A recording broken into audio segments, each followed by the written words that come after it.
Before we start our session, we will have a silent prayer to the Almighty.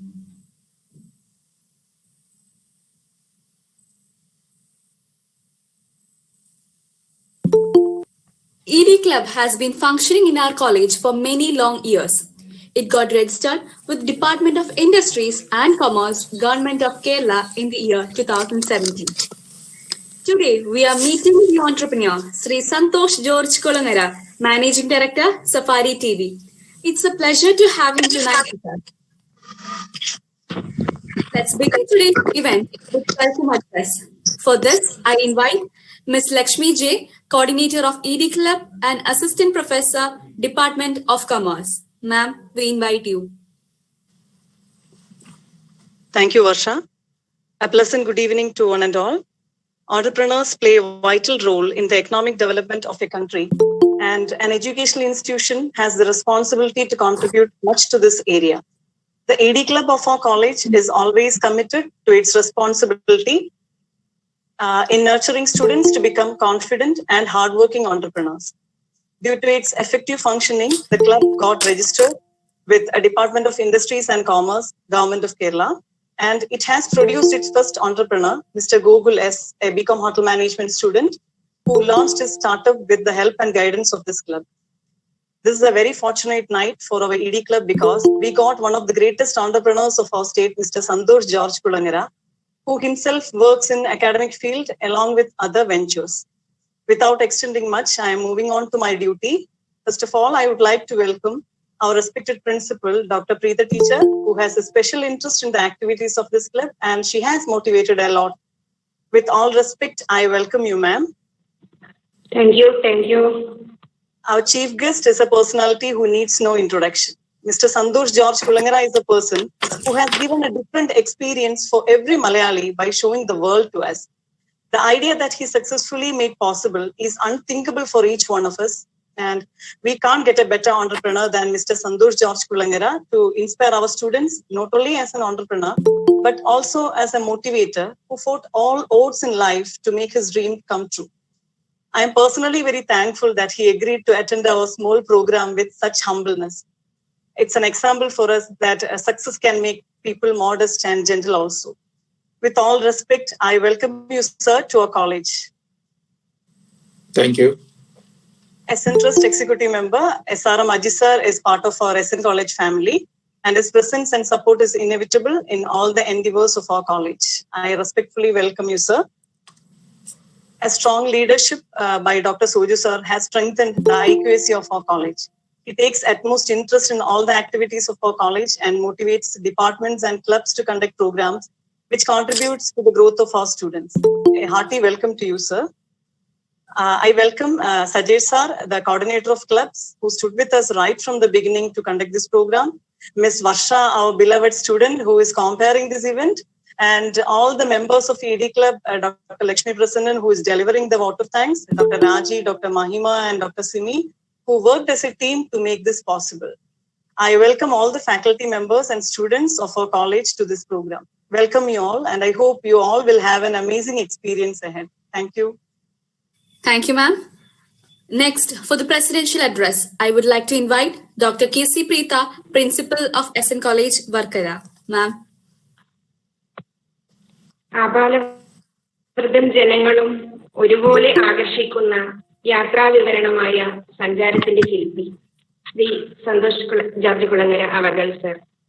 നമ്മുടെ ഇന്നത്തെ ഈ പ്രോഗ്രാമിന്റെ coordinator Shrimati Lakshmi J, club coordinator Shri Sajeesh, അതുപോലെ തന്നെ ജോയിന്റ് കോർഡിനേറ്റേഴ്സായ മാരായ ഡോക്ടർ സിമി, ഡോക്ടർ രാജി, ഡോക്ടർ മഹിമ, ഡോക്ടർ ലക്ഷ്മി പ്രസന്നൻ, നമ്മുടെ കോമേഴ്സ് ഡിപ്പാർട്ട്മെന്റിന്റെ HODയും അതുപോലെ ICSE കോർഡിനേറ്ററുമായ ഡോക്ടർ സോജു, എന്റെ സഹപ്രവർത്തകരെ, ഏറ്റവും പ്രിയം നിറഞ്ഞ വിദ്യാർത്ഥിനികളെ, എല്ലാവർക്കും നല്ലൊരു സായാഹ്നം നേർന്നുകൊണ്ട് നമുക്ക് തുടങ്ങാം.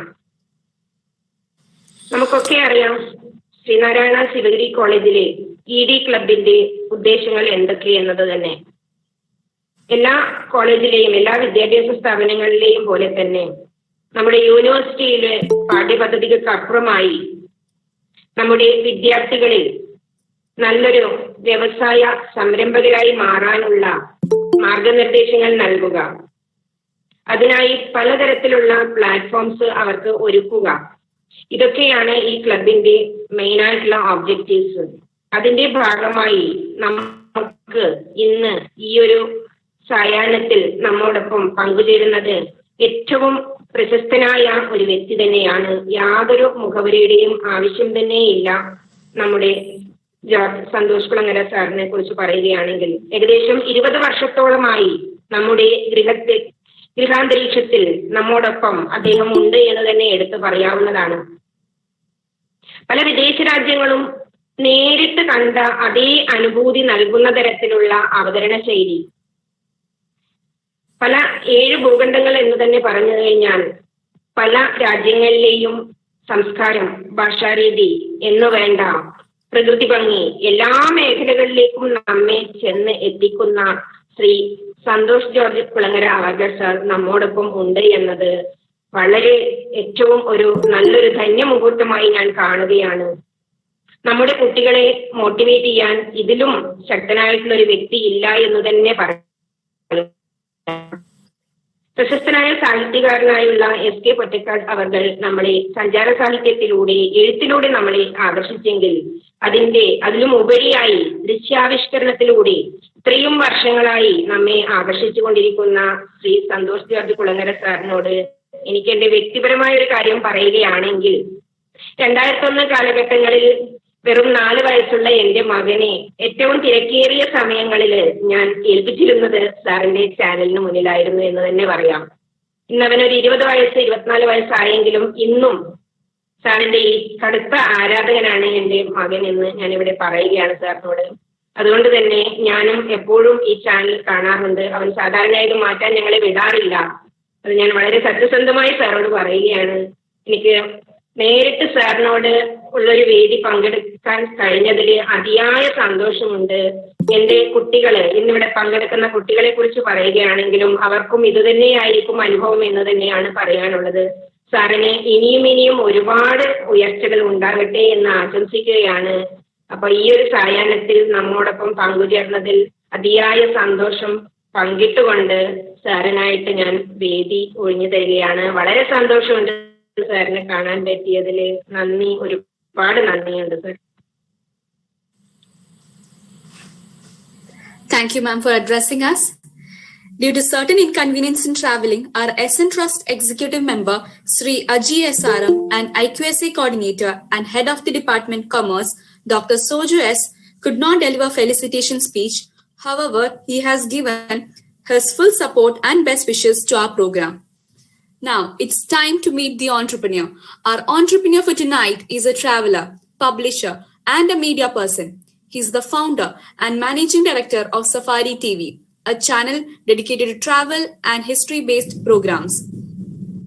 Some of the other enterprises he heads are Labour India Publications Limited, Labour India Educational Research Centre, Labour India Software Laboratories, Labour India Rural Employment Program, etc.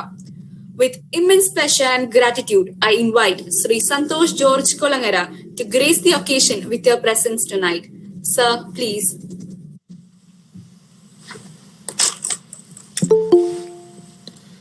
Varkala Sreenarayana കോളേജിലെ പ്രിൻസിപ്പാൾ, ആദരണീയരായ മറ്റ് അധ്യാപകർ, പ്രിയപ്പെട്ട വിദ്യാർത്ഥികൾ, എല്ലാവർക്കും നമസ്കാരം. ഞാൻ ഒരു പരിപാടിയിൽ പങ്കെടുക്കുമ്പോൾ തീർച്ചയായും ചിന്തിക്കുന്ന ഒരു കാര്യം, ഞാൻ ആ പരിപാടിയിൽ പങ്കെടുക്കാൻ യോഗ്യനാണോ എന്നാണ്. സത്യത്തിൽ ഈ പരിപാടിയിൽ ഞാൻ പങ്കെടുക്കുമ്പോൾ ചോദ്യം എന്നോട് തന്നെ ഞാൻ പലതവണ ചോദിച്ചതാണ്. അപ്പൊ എന്നെ ക്ഷണിച്ച നിങ്ങളുടെ ബഹുമാനപ്പെട്ട അധ്യാപികയോടും ഞാനിത് സൂചിപ്പിച്ചിരുന്നു. ഞാൻ ഇതിനു മുമ്പ് ഒരിക്കൽ ഒരു സംരംഭക പരിപാടിയിൽ പങ്കെടുക്കുമ്പോൾ ഞാൻ നടത്തിയ പ്രസംഗം അത് സോഷ്യൽ മീഡിയയിലൂടെ നിരവധി ആളുകൾ കാണുകയുണ്ട്. അതിൽ ഞാൻ ഉന്നയിച്ചതും സമാനമായ ഒരു സംശയമാണ്. ആ സംശയം ഇതാണ്: ഞാന് വളരെ വിജയം നേടിയ, ശരിയായ അർത്ഥത്തിൽ നമ്മുടെ സമൂഹം വിവക്ഷിക്കുന്ന ഒരു സംരംഭകനാണോ എന്ന് എനിക്ക് തന്നെ സംശയമുണ്ട്. പൊതുസമൂഹത്തിന്റെ മനസ്സിൽ ഒരു സംരംഭകൻ, അതല്ലെങ്കിൽ കുറച്ചുകൂടെ പച്ച മലയാളത്തിൽ പറഞ്ഞാൽ ഒരു വ്യവസായി എന്ന് പറഞ്ഞാൽ, ഏത് പ്രവർത്തനത്തിലേക്ക് ഇറങ്ങിയാലും, ഏത് സംരംഭത്തിലേക്ക് ഇറങ്ങിയാലും ആ മുടക്കുന്ന പണത്തിന്റെയും അധ്വാനത്തിന്റെയും മൂല്യം കണക്കാക്കിയിട്ട് അതിന്റെ പല മടങ്ങ് തിരികെ എടുക്കാൻ, തിരികെ കൊണ്ടുപോകാൻ കഴിയുന്ന ഒരാളാണ് വ്യവസായിയായി നമ്മുടെ പൊതുസമൂഹം വിലയിരുത്തുന്നത്. എന്നാൽ നിങ്ങൾക്കറിയാം, നിങ്ങളിൽ പലരും കണ്ടിട്ടുണ്ടാവാം, സഫാരി എന്ന ഒരു ടെലിവിഷൻ ചാനൽ ഞാൻ നടത്തുമ്പോൾ അത് നിറയെ പരസ്യങ്ങളുള്ള, മറ്റു ചാനലുകൾ പോലെ വലിയ ലാഭം കൊയ്യുന്ന ഒരു മാധ്യമമല്ല ഞാൻ നടത്തുന്നത്. പലപ്പോഴും ഞാൻ അതിലേക്ക് മുടക്കുന്ന പണത്തിന്റെ ചെറിയൊരംശം മാത്രം ഏതെങ്കിലുമൊക്കെ വഴിയിലൂടെ, ഏതെങ്കിലും വഴി എന്ന് പറഞ്ഞാൽ പ്രോഗ്രാമുകളുടെ വിൽപ്പനയിലൂടെ ചെറിയൊരംശം വരുമാനം മാത്രം ലഭിക്കുന്ന ഒരു മാധ്യമ പ്രവർത്തകനാണ് ഞാൻ. ആ നിലയ്ക്ക് ഞാൻ വിജയിച്ച ഒരു സംരംഭകൻ എന്ന് ഞാൻ അവകാശപ്പെടുന്നില്ല. എന്നാൽ ചില മേഖലകളിൽ, മറ്റു ചില മേഖലകളിൽ എൻ്റെ സംരംഭങ്ങൾ വിജയവുമാണ്. പക്ഷെ ഞാൻ എന്നെ സംരംഭകൻ എന്ന് വിലയിരുത്തുന്നത് ഒരു ബിസിനസ്സിൽ അല്ലെങ്കിൽ ഒരു പ്രവർത്തന മേഖലയിൽ ഞാൻ എത്ര പണം മുടക്കി, എത്ര പണം തിരികെ എടുക്കുന്നു എന്നതിൻ്റെ കണക്കുകൾ പരിശോധിച്ചിട്ടല്ല. അതായിരിക്കരുത് യഥാർത്ഥ സംരംഭകത്വം എന്ന് ഞാൻ ഉറച്ചു വിശ്വസിക്കുന്നത് കൊണ്ടാണ് നമ്മുടെ പൊതുസമൂഹം പൊതുവെ സംരംഭകരെ വളരെ ആദരവോടെ കാണുന്ന ഒരു സമൂഹം ആയിരുന്നില്ല അടുത്ത കാലം വരെ. അതുകൊണ്ട് തന്നെ ടൂറിസം മേഖലയിലാവട്ടെ, മറ്റേതെങ്കിലും മേഖലയിലാവട്ടെ, വിദ്യാഭ്യാസ മേഖലയിലാവട്ടെ, ഒരാൾ പണം മുടക്കി ഒരു സംരംഭം ആരംഭിച്ചാൽ അത് വിജയിച്ചു കാണുന്നതിനേക്കാൾ അത് പരാജയപ്പെട്ട് കാണാൻ ആഗ്രഹിക്കുന്ന സമൂഹം നമുക്ക് ചുറ്റുമുള്ളത് നമുക്ക് പ്രകടമായി കാണാം. അതുകൊണ്ട് തന്നെയാണല്ലോ നമുക്ക് ഒരു സംരംഭം ആരംഭിച്ചാൽ കേരളത്തിൽ പൊതുവെ അതിനെതിരായ ഒരു ചർച്ചയും വികാരവും വളരെ ശക്തമായി മാറുന്നത് കാണാറുള്ളത്. ആ വികാരം മനുഷ്യർക്കുള്ളത് കൊണ്ട് തന്നെ ആവാം ചിലപ്പോ സഫാരി എന്ന ചാനലിൽ ഒരു പരസ്യം പോലും ഇല്ല എന്നത് മലയാളി സമൂഹത്തെ ആകർഷിച്ചിരിക്കാൻ സാധ്യതയുള്ളത് എന്ന് ഞാൻ കരുതുന്നു. കാരണം അതിൽ നിറയെ പരസ്യങ്ങൾ ഉണ്ടാവുകയും അതിലൂടെ വലിയ വരുമാനം നേടുന്നു എന്ന് പ്രേക്ഷകർക്ക് തോന്നുകയും അത് വളരെ ലാഭത്തിൽ ഓടുന്നു എന്ന് പ്രേക്ഷകർ ചിന്തിക്കുകയും ചെയ്തിരുന്നെങ്കിൽ ചിലപ്പോ സഫാരി ചാനലിനോട് ഇന്ന് ആളുകൾക്കുള്ള സ്നേഹം ഉണ്ടാകുമായിരുന്നു എന്നെനിക്ക് ബലമായ സംശയമുണ്ട്. അത് ഒരു തരത്തിൽ പറഞ്ഞാൽ നമ്മുടെ മനോഭാവത്തിന്റെ ഒരു പ്രതിഫലനമാണ്. പരാജയപ്പെടുന്നവനോടുള്ള ചെറിയൊരു അനുകമ്പയും വിജയിക്കുന്നവനോടുള്ള കടുത്ത അസൂയയും ചേർന്ന മനോഭാവത്തിൽ നിന്ന് രൂപം കൊള്ളുന്നതായിരിക്കാം. എന്നാൽ മറ്റ് പൊതുവെയുള്ള ജനസമൂഹങ്ങളിൽ സംരംഭകത്വം എന്നാൽ ഇത് തന്നെയാണോ ഉദ്ദേശിക്കുന്നത്? ആവണമെന്നില്ല. ഞാന് എങ്ങനെ ഈ മേഖലയിൽ രണ്ടും എത്തിച്ചേർന്നു, എന്താണ് എന്നെ ഇന്നും ഈ മേഖലയിൽ പിടിച്ചു നിർത്തുന്നത്, അതായിരിക്കും ഇന്ന് എനിക്ക് നിങ്ങളോട് പറയാൻ കഴിയുന്ന ഏറ്റവും നല്ല അനുഭവ കഥ, ഒരു സാക്ഷ്യം. ഞാൻ ഇന്ന് ഈ മട്ടിലാവുന്നതിന് ഒരു പ്രധാന കാരണം എൻ്റെ പശ്ചാത്തലം തന്നെയാണ്. പശ്ചാത്തലം എന്ന് പറഞ്ഞാൽ ആ പശ്ചാത്തലം എനിക്ക് എന്തെങ്കിലും പ്രത്യേക ആനുകൂല്യം തന്നു എന്നല്ല. ആ പശ്ചാത്തലത്തെ ഉപയോഗപ്പെടുത്താൻ ഞാൻ പരമാവധി ശ്രമിച്ചു. അതിനുവേണ്ടി ചില സാക്രിഫൈസുകൾ ചെയ്യാൻ ഞാൻ ദൃഢമായി തീരുമാനിച്ചു. ലോകം ഉറങ്ങുമ്പോഴും എൻ്റെ സുഹൃത്തുക്കളും ബന്ധുക്കളും എൻ്റെ സഹോദരങ്ങളുമായ ഒരു സമൂഹം വിശ്രമിക്കുമ്പോഴും വിശ്രമിക്കേണ്ട എന്ന് ഞാൻ തീരുമാനിച്ചു. ചില പ്രത്യേക ലക്ഷ്യങ്ങൾക്ക് വേണ്ടി എത്ര അളവിലും അപമാനം സഹിക്കാനും ഇറങ്ങി പ്രവർത്തിക്കാനും ഞാൻ ചില ദൃഢമായ തീരുമാനങ്ങൾ എടുത്തു.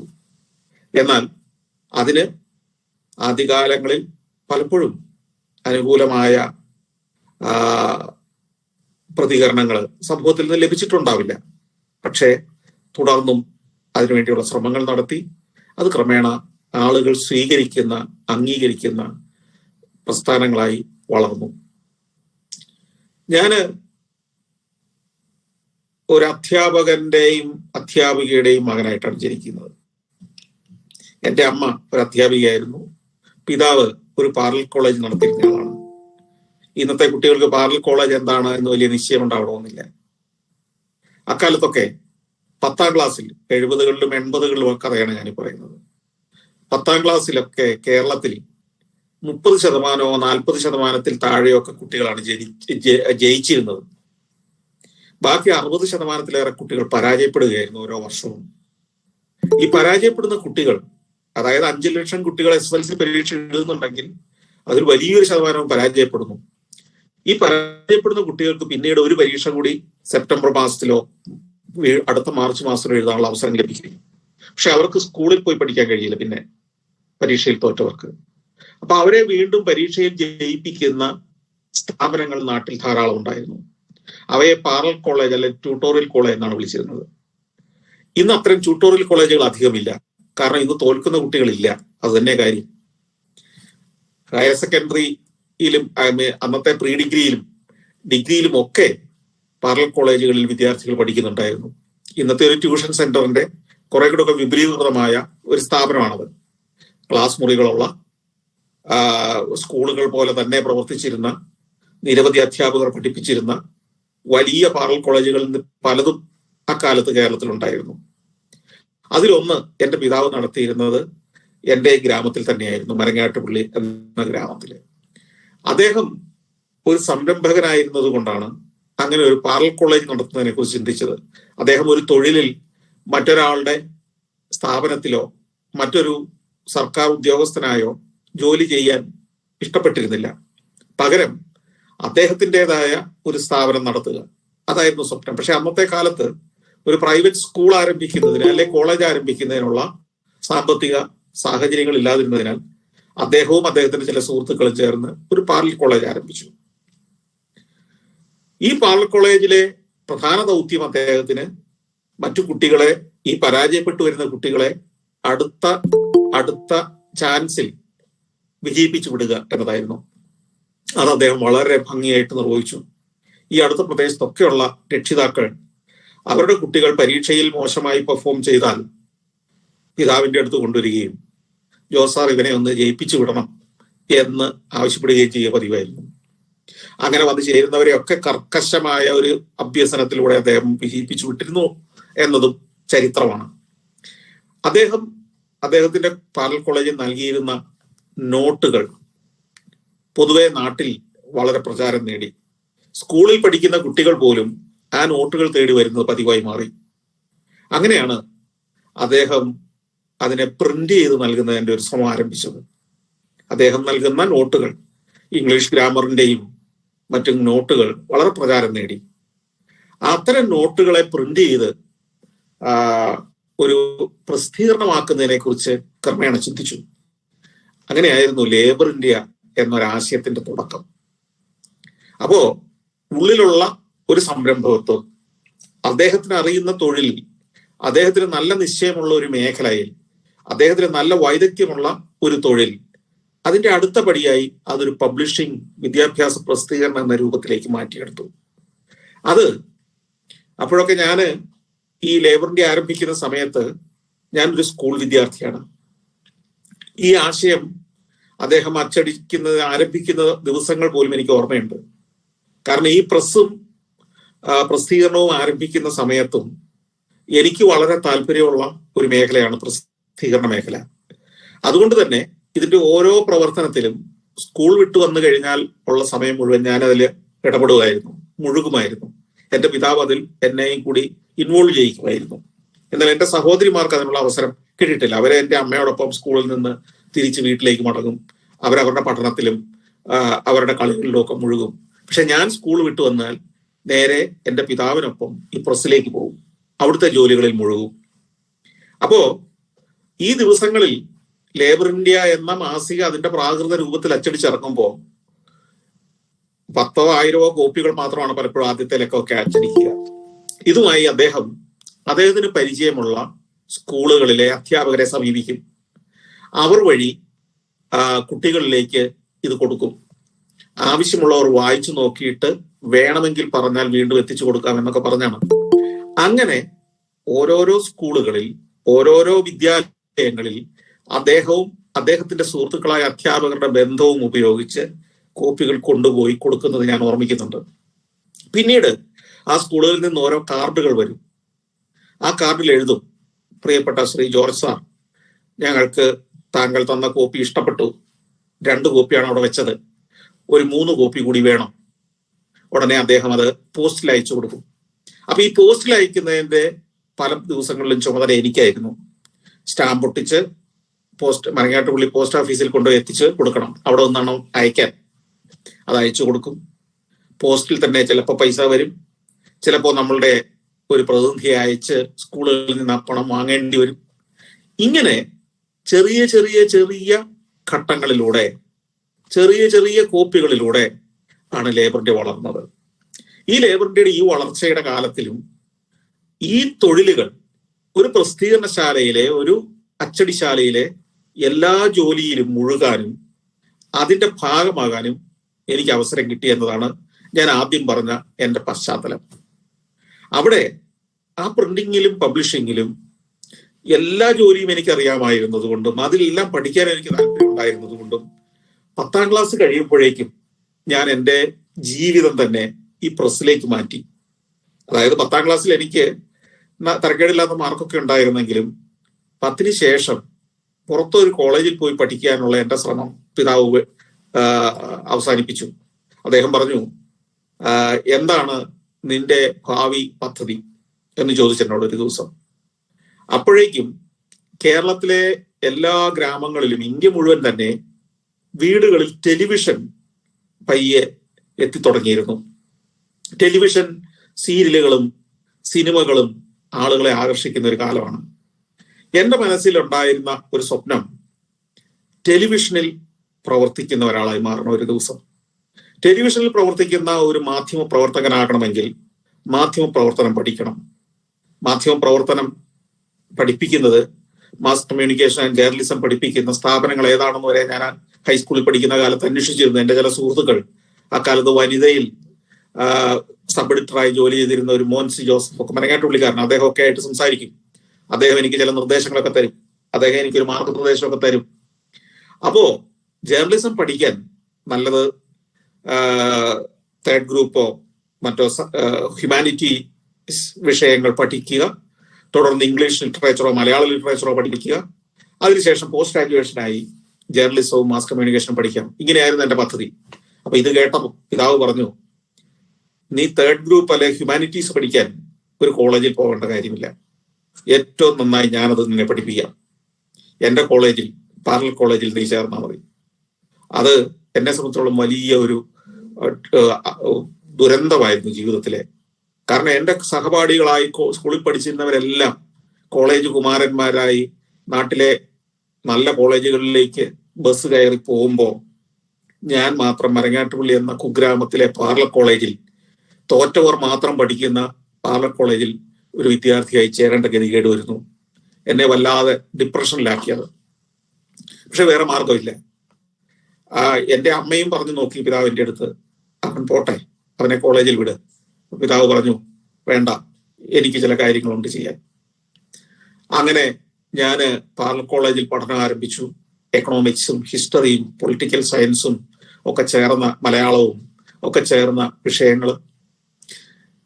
ആ പഠിത്തത്തോടൊപ്പം എൻ്റെ വീട്ടിലേക്കുള്ള പോക്ക് നിന്നു. അതോടെ 10ാം ക്ലാസ് പരീക്ഷ കഴിഞ്ഞപ്പോൾ തന്നെ അത് നിലച്ചിരുന്നു.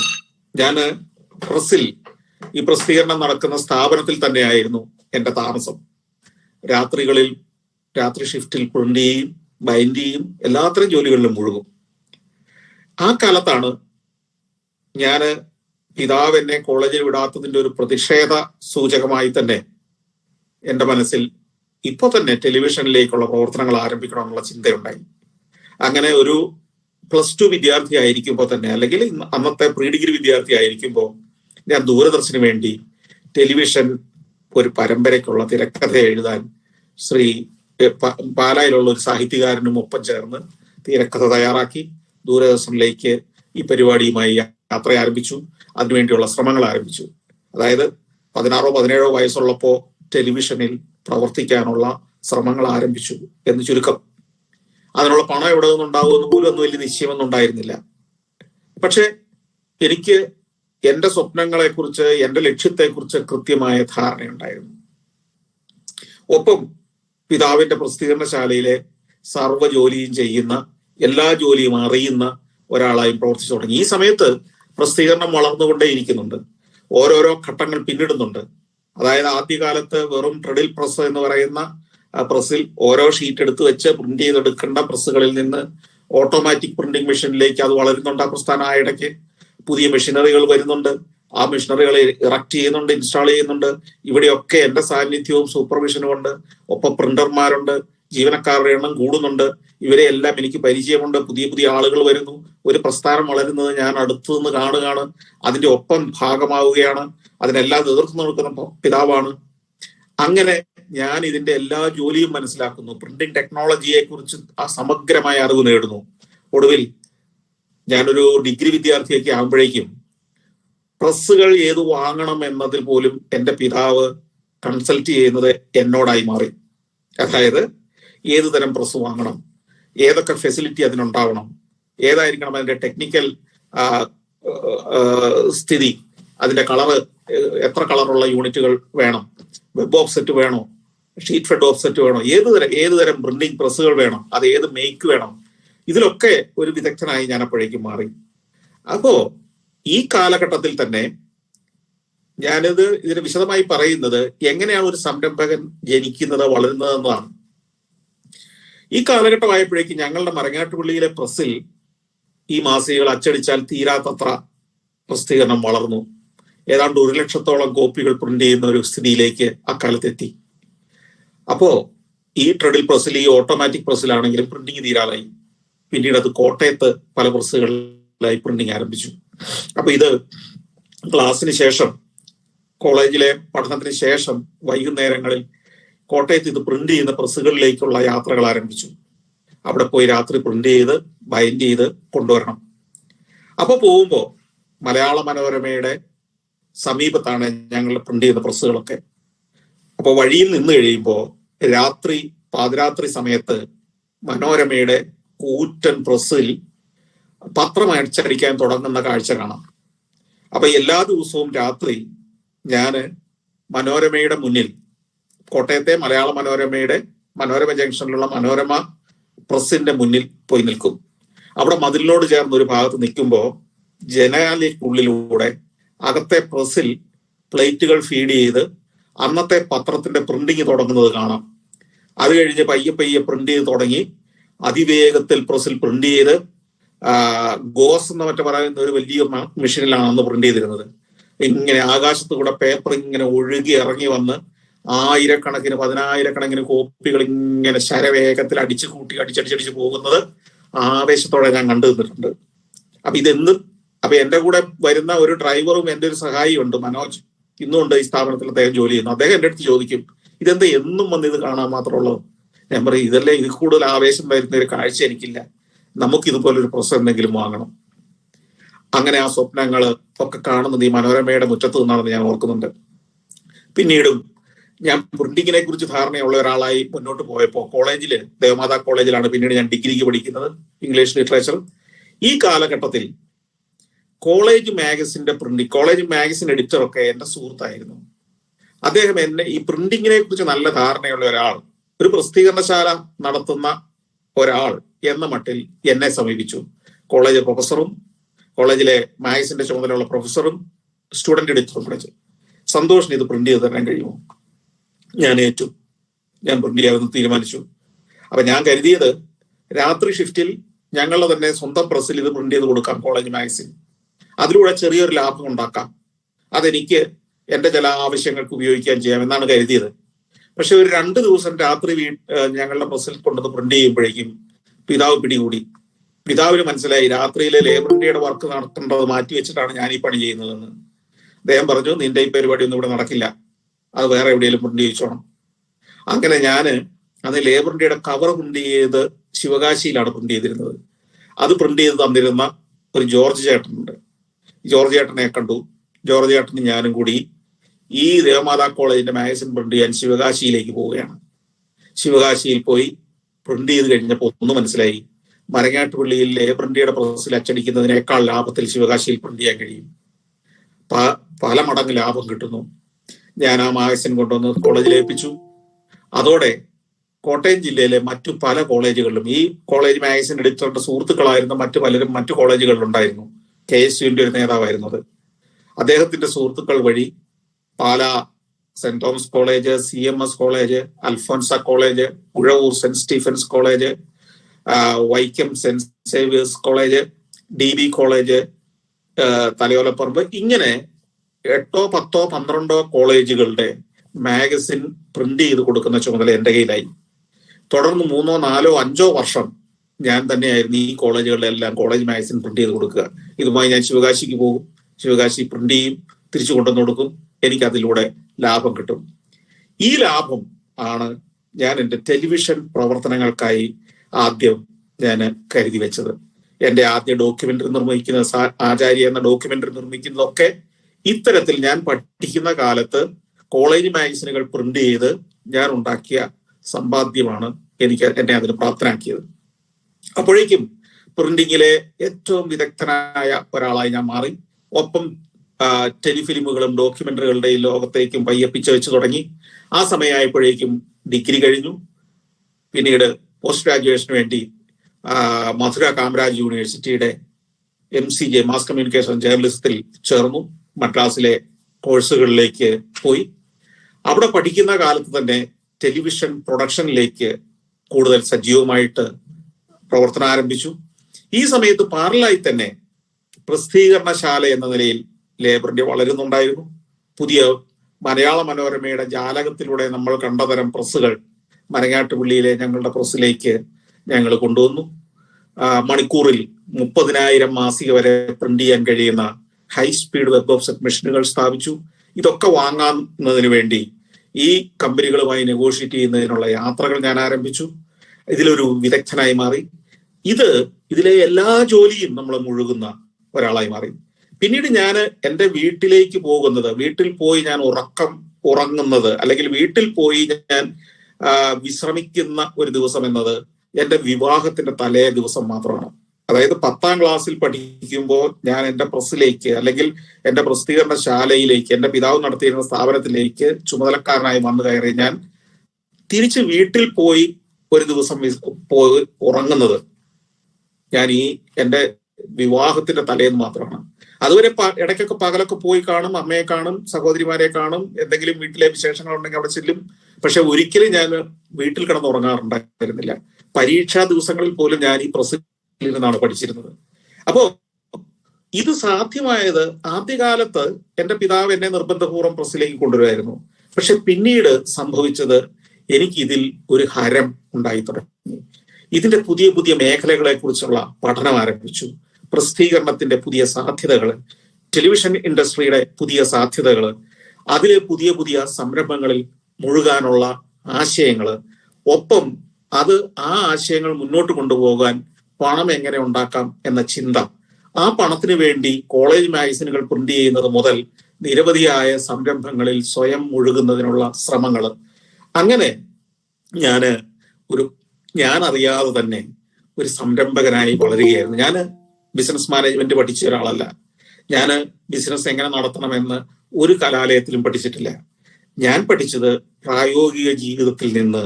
എൻ്റെ പിതാവ് നടത്തിയ സംരംഭത്തിൽ അദ്ദേഹം നേടിയ നേട്ടങ്ങളും അദ്ദേഹത്തിനുണ്ടായ കോട്ടങ്ങളും അദ്ദേഹത്തിനുണ്ടായ പരാജയങ്ങളും സാമ്പത്തികമായി ഉണ്ടായ ദോഷങ്ങളും ഒക്കെ അടുത്തു നിന്ന് കാണാനും പഠിക്കാനും കഴിഞ്ഞു. അതിനെ പരിഹരിച്ച് മുന്നോട്ട് കൊണ്ടുപോകാൻ എനിക്ക് കഴിഞ്ഞു എന്നുള്ളതാണ് എൻ്റെ പാഠം, എൻ്റെ പാഠ്യപദ്ധതി. തുടർന്ന് ഞാൻ ടെലിവിഷനിൽ കൂടുതൽ സജീവമായി. അതേസമയം തന്നെ എൻ്റെ ഒരു കാല് എപ്പോഴും പ്രസിദ്ധീകരണശാലയിലായിരുന്നു. പലപ്പോഴും അവിടെ എൻ്റെ സാന്നിധ്യം പൂർണ്ണമായി ആവശ്യമായിരുന്നു. അതനുസരിച്ച് ഞാൻ കൂടുതൽ അതിലേക്ക് സജീവമായി. ഞാൻ കൂടുതൽ സജീവമാകുകയും പുതിയ ആശയങ്ങൾ കൊണ്ടുവരികയും ഒക്കെ ചെയ്തപ്പോ ഒരു ഘട്ടം എത്തിയപ്പോ എൻ്റെ പിതാവിന് തോന്നി ഈ പ്രസിദ്ധീകരണശാലകളെ പുതിയൊരു കാലത്തിലേക്ക് നയിക്കാൻ, ലേബറിന്റെ ഇന്ന് നിങ്ങൾ കാണുന്ന ഒരു രൂപത്തിലും ഭാവത്തിലേക്കും മാറ്റാൻ നല്ലത് എന്നെ തന്നെ ഈ ജോലി അങ്ങ് ഏൽപ്പിക്കുന്നതാണ് എന്ന് അദ്ദേഹത്തിന് തോന്നി. അദ്ദേഹം, ഞാൻ ആദ്യം പറഞ്ഞിരുന്നല്ലോ, ആദ്യം തന്നെ അദ്ദേഹം നല്ലൊരു അധ്യാപകനായിരുന്നു. അദ്ദേഹത്തിന്റെ സ്വപ്നം പറഞ്ഞു, എനിക്കൊരു അധ്യാപകനായി തുടർന്നും പോയാൽ മതി. ഒരു ബിസിനസ്സുകാരനായി, ഒരു സംരംഭകനായി, ഒരു പ്രസിദ്ധീകരണത്തിന്റെ നടത്തിപ്പുകാരനായി എനിക്ക് തുടരുന്നതിനേക്കാൾ താല്പര്യം ഒരു നല്ല അധ്യാപകനായി ഒരു വിദ്യാലയം നടത്തുന്നതാണ് എന്ന് അദ്ദേഹം ഒരിക്കൽ പ്രസ്താവിച്ചു. അങ്ങനെ അദ്ദേഹം ലേബർ ഇന്ത്യ സ്കൂൾ ആരംഭിച്ചു.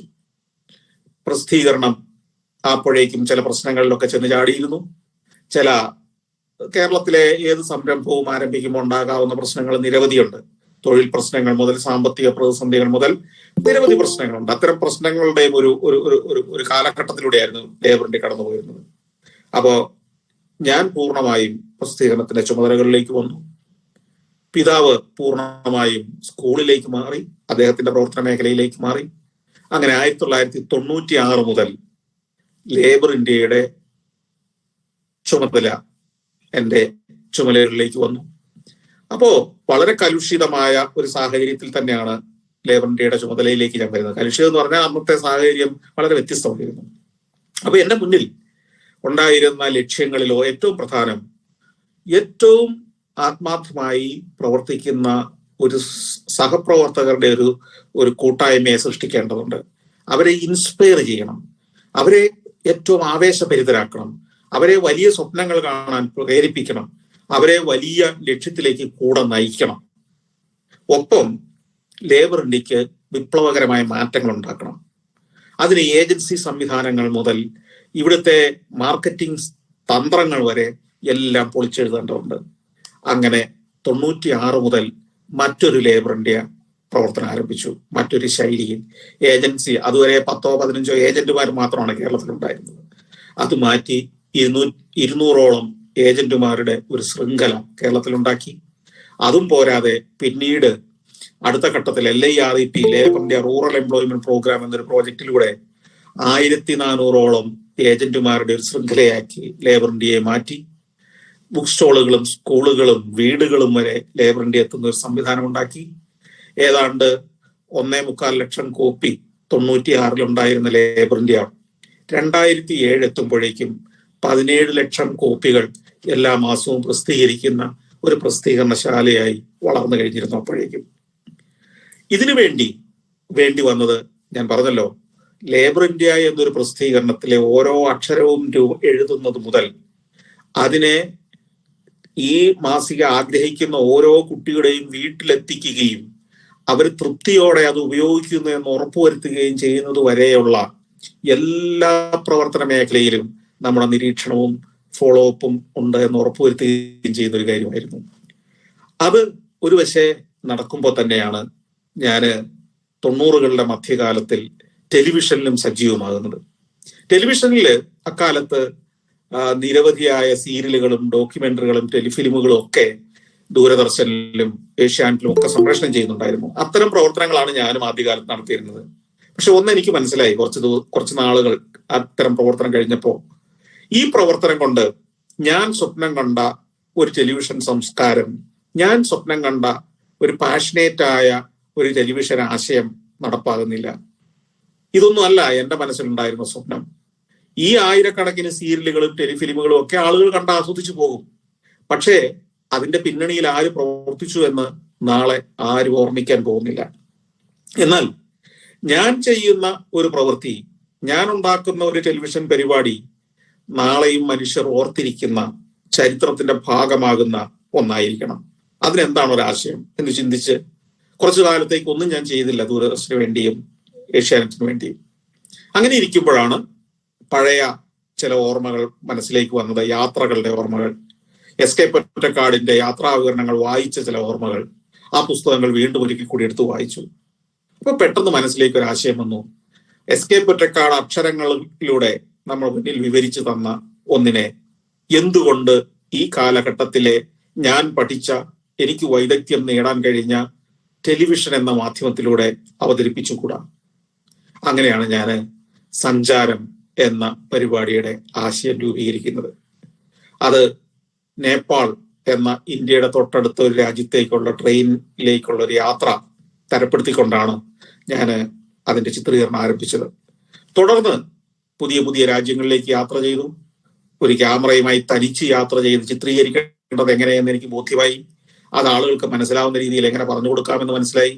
അതിനുവേണ്ടി ക്രമേണ നമുക്ക് തന്നെ സ്റ്റുഡിയോകളുണ്ടായി.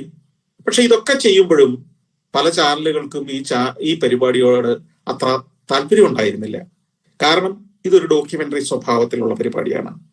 അന്ന് സീരിയലുകൾ മാത്രം കത്തി നിൽക്കുന്ന ഒരു കാലം. പക്ഷെ പിന്നീട് ക്രമേണ കൂടുതൽ കൂടുതൽ ആളുകൾ സഞ്ചാരത്തിന്റെ പ്രേക്ഷകരായി വളർന്നു. ഏതാണ്ട് 12 വർഷം ഏഷ്യാനെറ്റിൽ സഞ്ചാരം സംപ്രേഷണം ചെയ്തു. ഈ 12 വർഷങ്ങൾ കൊണ്ട് സഞ്ചാരത്തിന് ഒരു പ്രേക്ഷക വൃന്ദത്തെ സൃഷ്ടിക്കാൻ കഴിഞ്ഞു. 12 വർഷം യാതൊരു തരത്തില് അതിന് ഞാൻ പറഞ്ഞല്ലോ, പണമായി പ്രതിഫലം വാങ്ങാതെയാണ് അത് ചെയ്യുന്നത്. പണമായി പ്രതിഫലം വാങ്ങിയില്ല എന്നതുകൊണ്ട് ഏഷ്യാനെറ്റിൽ നിന്ന് ഒരു പ്രോത്സാഹനവും കിട്ടിയില്ല എന്ന് തെറ്റിദ്ധരിക്കരുത്. നമുക്കറിയാം, നമ്മളുടെ ധാരണ പണം ലഭിക്കുന്നത് മാത്രമാണ് പ്രതിഫലം എന്ന് നമ്മൾ കരുതുന്നു.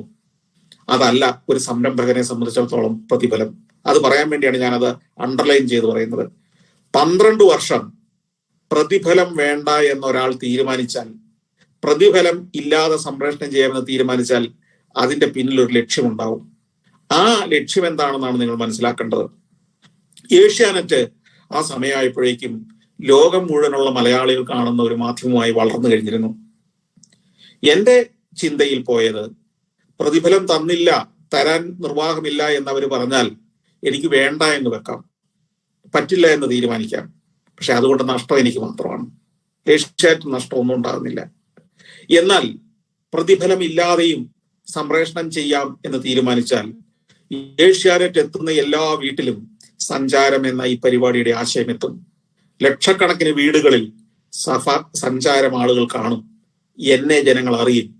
ഇത്രയും ലക്ഷം വീടുകളിൽ സന്തോഷ് ജോർജ് കുളങ്ങര എന്നൊരു പേരും സഞ്ചാരം എന്ന പേരും ചിരപ്രതിഷ്ഠ നേടിക്കഴിഞ്ഞാൽ എനിക്കൊരു വലിയ ബിസിനസ് സംരംഭത്തിന്റെ സാധ്യതയാണ്, ഭാവിയിലേക്കുള്ള വലിയൊരു സാധ്യതയാണ് തുറന്നു കിട്ടുന്നത് എന്ന് എനിക്ക് മനസ്സിലായി. കാരണം സമ്പത്ത് മാത്രമല്ല, പ്രശസ്തിയും ഒരു ക്യാപിറ്റലാണ്. നമുക്ക് കിട്ടുന്ന അവസരങ്ങളും ക്യാപിറ്റലുകളാണ്, മുതൽ മുടക്കാണ്. അപ്പൊ അത് ഉപയോഗപ്പെടുത്താനാണ് ഞാൻ തീരുമാനിച്ചത്. അത് ശരിയായ തീരുമാനമായിരുന്നു എന്ന് കാലം തെളിയിച്ചു. ഈ 12 വർഷം കൊണ്ട് സഞ്ചാരം, നിങ്ങളുടെ പ്രിയപ്പെട്ട പ്രിൻസിപ്പൾ ഇപ്പൊ കുറച്ചു മുമ്പ് പറഞ്ഞതുപോലെ, 2 വയസ്സുകാരൻ 12 വർഷം സഞ്ചാരം കണ്ടാൽ 14 വയസ്സെത്തുമ്പോഴേക്കും സഞ്ചാരത്തിന്റെ ഒരു സ്ഥിരം പ്രേക്ഷകനായി മാറും.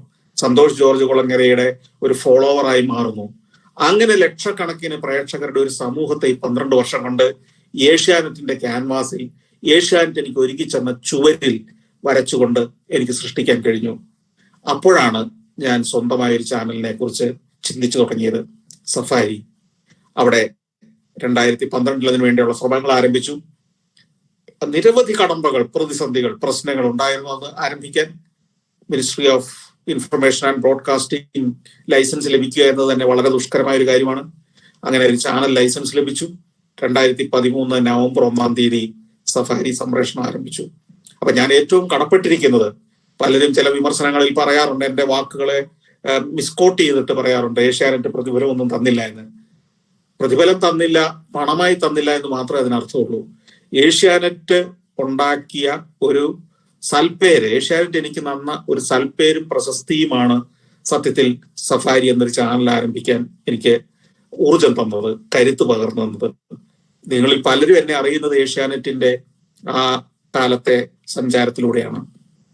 അപ്പോ പ്രതിഫലം എന്നത് ഇന്നൊരു ജോലി ചെയ്താൽ വൈകുന്നതിന് മുമ്പ്, സൂര്യൻ അസ്തമിക്കുന്നതിന് മുമ്പ് പ്രതിഫലം കിട്ടിയാൽ മാത്രം ചെയ്യേണ്ട ഒന്നല്ല ഒരു സംരംഭകന്റെ ജോലി, സംരംഭകന്റെ തൊഴില്. ദീർഘകാലത്തേക്ക് മുന്നിൽ കണ്ടുകൊണ്ട് അധ്വാനിക്കാൻ, ഒരു വലിയ ലക്ഷ്യത്തെ മുന്നിൽ കണ്ടുകൊണ്ട്, അങ്ങകലെയുള്ള ഒരു ലക്ഷ്യത്തെ മുന്നിൽ കണ്ടുകൊണ്ട് പ്രയത്നിക്കാൻ, പ്രവർത്തിക്കാൻ, നിരന്തരമായി പ്രവർത്തിക്കാൻ, പരാജയങ്ങളിൽ തളരാതെ പ്രവർത്തിക്കാൻ നിങ്ങൾക്ക് കഴിഞ്ഞെങ്കിൽ മാത്രമേ നിങ്ങളൊരു വിജയിച്ച സംരംഭകനാവൂ. ലോകത്ത് ഒരു സംരംഭകനും അയാളുടെ ആദ്യ ശ്രമത്തിൽ വിജയിച്ചതായി ഞാൻ കേട്ടിട്ടില്ല. അല്ലെങ്കിൽ ആദ്യ ശ്രമത്തിൽ വിജയിച്ചവൻ പോലും രണ്ടാം ശ്രമത്തിലോ മൂന്നാമത്തെ മാസത്തിലോ അവൻ വലിയ പരാജയത്തിന്റെ പ്രതിസന്ധിയുടെ പടുകുഴിയിൽ വീണിട്ടുണ്ട്. ലോകത്തെ ഏറ്റവും പ്രശസ്തരായ പല സംരംഭകരെയും എനിക്ക് അടുത്തറിയാം. വെർജിൻ ഗ്രൂപ്പിന്റെ ചെയർമാൻ റിച്ചാർഡ് ബ്രാൻസനെ കഴിഞ്ഞ 10 വർഷമായി എനിക്ക് അടുത്ത് പരിചയമുണ്ട്. അദ്ദേഹത്തിന്റെ പല പരിപാടികളിലും, അദ്ദേഹത്തോടൊപ്പം ബഹിരാകാശ യാത്രയ്ക്ക് ഒരുങ്ങുന്ന ഒരാളെന്ന നിലയിൽ അദ്ദേഹത്തിന്റെ പാർട്ടികളിൽ, അദ്ദേഹത്തിന്റെ ഗെറ്റ് ടുഗദറുകളിൽ വർഷത്തിൽ 2 തവണ പങ്കെടുക്കുന്ന ഒരാളാണ് ഞാൻ. അദ്ദേഹം 9ാം ക്ലാസ് മാത്രം വിദ്യാഭ്യാസമുള്ള, ഔപചാരിക വിദ്യാഭ്യാസം 9ാം ക്ലാസ് വരെ മാത്രമുള്ള ഒരു മനുഷ്യനാണ്. ആ മനുഷ്യന്റെ ലൂസിങ് മൈ വെർജിനിറ്റി എന്നൊരു പുസ്തകം വായിച്ചാൽ ജീവിതത്തിൽ ഇത്രയേറെ പരാജയങ്ങളിലൂടെ കടന്നുപോയ ഒരു മനുഷ്യനെയാണോ നമ്മൾ ആഘോഷിക്കുന്നത് എന്ന് നമ്മൾ അത്ഭുതപ്പെട്ടു പോകും. എബ്രഹാം ലിങ്കന്റെ ജീവിതത്തിലേക്ക് തിരിഞ്ഞു നോക്കിയാൽ ഇലക്ഷനുകളിൽ എവിടെയൊക്കെ മത്സരിച്ചിട്ടുണ്ടോ അതിലെല്ലാം പരാജയപ്പെട്ട ഒരാള് അവസാനത്തെ ഒരു ഇലക്ഷനിൽ വിജയിച്ചത് അമേരിക്കൻ പ്രസിഡന്റായി മാറുകയായിരുന്നു. ഇപ്പോ അമേരിക്കയുടെ പ്രസിഡന്റായി മാറിയ ജോ ബൈഡൻ പോലും ഇതിനു മുമ്പ് ഇലക്ഷനിൽ പരാജയപ്പെട്ട ആളുകളാണ്. അപ്പോ ഈ രാഷ്ട്രീയത്തിൽ മാത്രമല്ല, ബിസിനസ് സംരംഭത്തിലും നമ്മൾ കാലുമായി ആദ്യത്തെ ചൂട് വയ്ക്കുമ്പോൾ തന്നെ അത് വിജയമായി മാറും എന്ന് പ്രതീക്ഷിക്കാതിരിക്കുക. ഓരോ ദിവസവും നിങ്ങൾ എത്ര തവണ ഒരു പുതിയ സംരംഭത്തിലേക്ക് ഇറങ്ങി പരാജയപ്പെട്ടു എന്നതാണ് നിങ്ങളുടെ വിജയത്തെ ഉറപ്പിക്കുന്ന ഘടകം. ഞാൻ ഒന്നുകൂടെ പറയാം. നിങ്ങൾ ഒരു സംരംഭം നടത്താൻ ഇറങ്ങി പുറപ്പെട്ട് അതിന്റെ ഓരോ ചുവടിലും നിങ്ങൾക്ക് പരാജയപ്പെട്ടു എന്നിരിക്കട്ടെ, നിങ്ങൾ വീണ്ടും അത് ചെയ്യും, ശ്രമിക്കും. 2ാമത്തെയോ 3ാമത്തെയോ തവണ നിങ്ങൾ അത് വിജയിപ്പിക്കും. അപ്പോൾ നിങ്ങൾ ഒന്ന് മനസ്സിലാക്കി കഴിഞ്ഞു, ഒരു സംരംഭത്തിലെ വിജയിക്കാനും പരാജയപ്പെടാനുമുള്ള കാരണങ്ങൾ എന്തെന്ന് വ്യക്തമായി മനസ്സിലാക്കി കഴിഞ്ഞു. ഇത്തരത്തിലുള്ള ഒരു അനുഭവത്തിലൂടെ കടന്നു പോകാത്ത ഒരാളും നല്ലൊരു സംരംഭകനായി മാറില്ല. സംരംഭകത്വത്തിന് വേണ്ടത് അനുഭവങ്ങളുടെ പാഠമാണ്, അനുഭവങ്ങളുടെ ചൂടാണ്. ഈ അനുഭവങ്ങളുടെ ചൂട് എന്നത് രംഗത്തിറങ്ങി പരാജയപ്പെട്ടാൽ മാത്രം ലഭിക്കുന്ന ഒന്നാണ്. എന്റെ ജീവിതത്തിൽ ഞാൻ ഇടപെട്ട 100 കാര്യങ്ങളിൽ 80 കാര്യങ്ങളും പരാജയപ്പെട്ടിട്ടേ ഉള്ളൂ. എന്നാൽ നിങ്ങൾ എന്നെ അറിയുന്നതും ആഘോഷിക്കുന്നതും ഞാൻ വിജയിച്ച 20 കാര്യങ്ങളുടെ മാത്രം പേരിലാണ്. ആ 20 കാര്യങ്ങളുടെ പേരിൽ നിങ്ങൾ എന്നെ ആഘോഷിക്കാൻ കാരണം എന്റെ പരാജയപ്പെട്ട 80 കാര്യങ്ങളിൽ ഞാൻ നേടിയ അറിവും അതിൽ നിന്ന് കിട്ടിയ അനുഭവവുമാണ്. ഒരു സംരംഭകന് പരാജയങ്ങളുടെ എണ്ണം കൂടുമ്പോൾ അതിൽ ആവേശം കൊള്ളാൻ പറ്റണം. ഒരു തവണ തോൽക്കുമ്പോൾ നിങ്ങൾക്ക് വലിയൊരു എക്സൈറ്റ്മെന്റ് തോന്നണം. യെസ്, ഞാൻ ഒരു കടമ്പ കഴിഞ്ഞിരിക്കുന്നു എന്ന ചിന്തയുണ്ടാവണം. പരാജയത്തെ നേരിടാനും പരാജയത്തെ രസിക്കാനും കഴിയുന്ന ഒരുവനെ നല്ലൊരു സംരംഭകനായി മാറാൻ കഴിയും. പരാജയത്തെ നേരിടാനുള്ള കഴിവാണ് വിദ്യാലയങ്ങളിൽ പഠിപ്പിക്കേണ്ടത്. വിജയിക്കാൻ ഒരു വിദ്യാലയവും പഠിപ്പിക്കേണ്ടതില്ല ആരെയും. പരാജയപ്പെടാൻ പഠിപ്പിക്കണം. ഇത്തരം ഓൺട്രപ്രണോറിയൽ ഇൻസ്റ്റിറ്റ്യൂട്ടുകൾ ചെയ്യേണ്ടതും കുട്ടികളെ ഒരുക്കേണ്ടതും പരാജയപ്പെടാനാണ് ഒരുക്കേണ്ടത്. ജീവിതത്തിൽ പരാജയപ്പെടാൻ പഠിക്കൂ. നിങ്ങൾ ജീവിതത്തിൽ പരാജയങ്ങളെ ഏറ്റുമുട്ടാൻ, അതിനെ നേരിടാൻ റെഡിയായിരിക്കൂ. പരാജയങ്ങളെ ആശ്ലേഷിക്കാൻ റെഡിയായിരിക്കൂ. നിങ്ങൾ ജീവിതത്തിൽ വിജയിച്ചു കൊണ്ടേയിരിക്കും. ഇതാണ് വിജയത്തിന്റെ മാർഗം. അതുകൊണ്ട് ഇന്ന് രംഗത്തിറങ്ങി ഇന്ന് വൈകുന്നേരം പണവുമായി വീട്ടിൽ പോകണം എന്ന ആഗ്രഹവുമായിരിക്കുന്നവർ ഈ ജോലിക്ക് വരാതിരിക്കുന്നതാണ് നല്ലത്. മറ്റെന്തെല്ലാം ജോലി ചെയ്യുക. എന്നാൽ ഒരു സംരംഭകൻ എന്ന ആഘോഷം, ഒരു സംരംഭകൻ എന്ന ആദരവ്, ഒരു സംരംഭകൻ എന്ന സ്വാതന്ത്ര്യം നിങ്ങൾക്ക് ലഭിക്കണമെങ്കിൽ ഈ കടമ്പകൾ കടന്നു പോകണം. ലോകത്തെ ഏറ്റവും ആഹ്ലാദിക്കുന്ന തൊഴിലേത് എന്ന് ചോദിച്ചാൽ ഞാൻ പറയും ഒരു സംരംഭകന്റേതാണ്. എന്റെ കീഴിൽ ഇന്ന് ഏകദേശം 400ഓളം ആളുകൾ നേരിട്ടും ഒരു 1500-ഉം 1600ഓളം ആളുകൾ നേരിട്ടല്ലാതെയും ജോലി ചെയ്യുന്നുണ്ട്. ഇതിൽ പല കഴിവുകളുള്ള മിടുമിടുക്കന്മാരായ ആളുകളുണ്ട്. പക്ഷെ അവർ നടപ്പാക്കുന്ന തീരുമാനങ്ങളെല്ലാം എന്റേതാണ്. എത്ര മിടുക്കനും എത്ര വലിയ ശാസ്ത്രജ്ഞനും എത്ര വലിയ ഒരു ഡോക്ടറും ഒരു സംരംഭകന്റെ കീഴിൽ പ്രവർത്തിക്കാൻ നിർബന്ധിതരാകുന്നു. സംരംഭകരാണ് ഇവരെയൊക്കെ നയിക്കുന്ന, എംപ്ലോയ് ചെയ്യുന്ന, അവർക്ക് വഴി കാണിച്ചു കൊടുക്കുന്ന ശക്തി. സ്വാതന്ത്ര്യം, ഏത് കാര്യത്തിലും തീരുമാനമെടുക്കാൻ, സ്വന്തം സ്ഥാപനത്തെക്കുറിച്ച് തീരുമാനമെടുക്കാനുള്ള അവസരം അവർക്ക് ലഭിക്കുന്നു. അപ്പോ സംരംഭകനാവുക എന്നത് വലിയ ഒരു നേട്ടമായി നമ്മൾ കരുതുമ്പോൾ തീർച്ചയായും ആ നേട്ടത്തിന്റെ നെറുകയിലേക്ക് എത്തണമെങ്കിൽ തീർച്ചയായും വളരെ ദുർഘടമായ വഴികളാണ്. ആ വഴികളെ ദുർഘടമായ വഴി എന്നല്ല നമ്മൾ കരുതേണ്ടത്. ഈ വഴി ഇങ്ങനെയാണ് എന്ന് തന്നെ കരുതുക. നമ്മള് എരിവുള്ള ഭക്ഷണം കഴിക്കുമ്പോൾ എരിവ് പ്രതീക്ഷിച്ചുകൊണ്ട് തന്നെയാണ് നമ്മളത് കഴിക്കുന്നത്. ആ എരിവിനെ ആസ്വദിക്കാൻ നമുക്ക് കഴിഞ്ഞാൽ ആ എരിവ് സുഖമുള്ള ഒരു അനുഭവമായി മാറും. എരിവിനെ നമ്മൾ മധുരം പ്രതീക്ഷിച്ച് കഴിക്കുമ്പോഴാണ് നമുക്കത് അസ്വാഭാവികമായി തോന്നുന്നത്. നമ്മൾ എരിവിനെ പ്രതീക്ഷിച്ച് എരിവിനെ ആസ്വദിച്ചുകൊണ്ട് എരിവ് കഴിച്ചു നോക്കൂ, എരിവിനെ നമ്മൾ ഇഷ്ടപ്പെട്ടു തുടങ്ങും. ലോകത്തെ എല്ലാ ഭക്ഷണത്തിനും മധുരമായിരുന്നെങ്കിൽ നമുക്ക് ആസ്വദിക്കാൻ കഴിയുമായിരുന്നില്ല. എരിവ് കൂടി ചേരുമ്പോഴാണ്, ചില സമയത്ത് എരിവ് തന്നെയാണ് നമുക്ക് ചിലത് ആസ്വാദ്യമാക്കുന്നത്. അപ്പോ ബിസിനസ്സുകാരന്റെ ജീവിതം കല്ലും മുള്ളും പ്രതിസന്ധിയും നിറഞ്ഞതാണ്. ഈ കല്ലിനെയും മുള്ളിനെയും കാത്തിരിക്കണം നമ്മൾ. ആ കല്ലും മുള്ളും വരുമ്പോൾ ആവേശം കൊള്ളണം. ആ കല്ലിനെയും മുള്ളിനെയും പ്രതിസന്ധിയെയും മറികടക്കുന്നത് ഓരോന്നും ഓരോ ടാസ്കുകളായിട്ട് നമ്മൾ കാണണം. നമ്മൾ പാമ്പും കോണിയും കളിക്കുമ്പോൾ കാണിക്കുന്ന ഒരു ടാസ്ക് ഉണ്ടല്ലോ, അല്ലെങ്കിൽ ചെസ് കളിക്കുമ്പോൾ നമ്മുടെ മുന്നിൽ ഒരു ചെക്ക് പറയുന്ന ഒരു അവസരം ഉണ്ടല്ലോ, അതുമല്ലെങ്കിൽ നമ്മൾ മറ്റേതെങ്കിലും വലിയ കളികൾ, കമ്പ്യൂട്ടർ ഗെയിമുകൾ കളിക്കുമ്പോൾ നമ്മൾ പരാജയത്തിന്റെ വക്കിലെത്തുന്ന ചില അവസരങ്ങളുണ്ടല്ലോ. അപ്പൊ നമ്മൾ അതിനെ അതിജീവിക്കില്ലേ? എന്നാ പിന്നെ കളിക്കാതിരുന്നാൽ പോരെ, പരാജയം ഉണ്ടാകുന്ന കരുതി. എങ്കിലും നമ്മൾ കളിക്കുന്നുണ്ടല്ലോ. ബിസിനസിനെ, സംരംഭകത്തെ അത്തരത്തിലുള്ള ഒരു കളിയായി മാത്രം കാണുക. ആ കളിയിൽ പരാജയം വരുമെന്ന് കാണുക. ആ പരാജയപ്പെട്ട് കഴിയുമ്പോൾ അടുത്ത കരു നീക്കുമ്പോൾ നമ്മൾ ശ്രദ്ധിച്ച് കരു നീക്കാൻ പഠിക്കും. അങ്ങനെയാണ് സംരംഭകത്വം എല്ലാം ഉണ്ടാകുന്നത്. അപ്പോ ഏറ്റവും മികച്ച സംരംഭകരായി മാറാൻ നിങ്ങൾക്ക് വേണ്ട മനോഭാവം ഇത് മാത്രമാണ്. ഇതല്ലാതെ മറ്റൊരു വഴിയും ഒരു നല്ല സംരംഭകരാകാനില്ല. ലോകത്ത് ഒരു ഇൻസ്റ്റിറ്റ്യൂട്ടും സംരംഭകത്വം കാണാതെ പഠിപ്പിച്ചു വിടുന്നുമില്ല. ജീവിതത്തിൽ പരാജയങ്ങളെ നേരിടാൻ പഠിക്കുക. പരാജയം നാളെ എനിക്കുണ്ടാകുമെന്ന് ഉറച്ചു വിശ്വസിച്ചുകൊണ്ട് മുന്നോട്ടിറങ്ങുക. നാളെ പരാജയം ഉണ്ടാകുമെന്ന് ഉറച്ചു വിശ്വസിച്ച് മുന്നോട്ടിറങ്ങുന്ന ഒരുവനെ പരാജയത്തിൽ ഭയപ്പെടില്ല. പരാജയം അവനെ ആസ്വദിക്കാവുന്ന ഒന്നായി മാറും. ആ പരാജയത്തിൽ നിന്ന് അവൻ വലിയൊരു പാഠം പഠിക്കും. അത് നാളത്തെ വലിയ വിജയത്തിന്റെ ചുവടുവയ്പായി മാറുകയും ചെയ്യും. നിങ്ങൾക്ക് ഓരോരുത്തർക്കും പരാജയങ്ങളെ അതിജീവിച്ച്, പരാജയങ്ങളെ ധൈര്യപൂർവ്വം നേരിട്ട്, പരാജയങ്ങളെ കീഴടക്കി വിജയികളായ സംരംഭകരായി മാറാൻ കഴിയട്ടെ എന്ന് ഞാൻ ആശംസിക്കുന്നു. നിങ്ങൾക്ക് എന്തെങ്കിലും ചോദ്യങ്ങളോ സംശയങ്ങളോ ചോദിക്കാനുണ്ടെങ്കിൽ ചോദിക്കാം.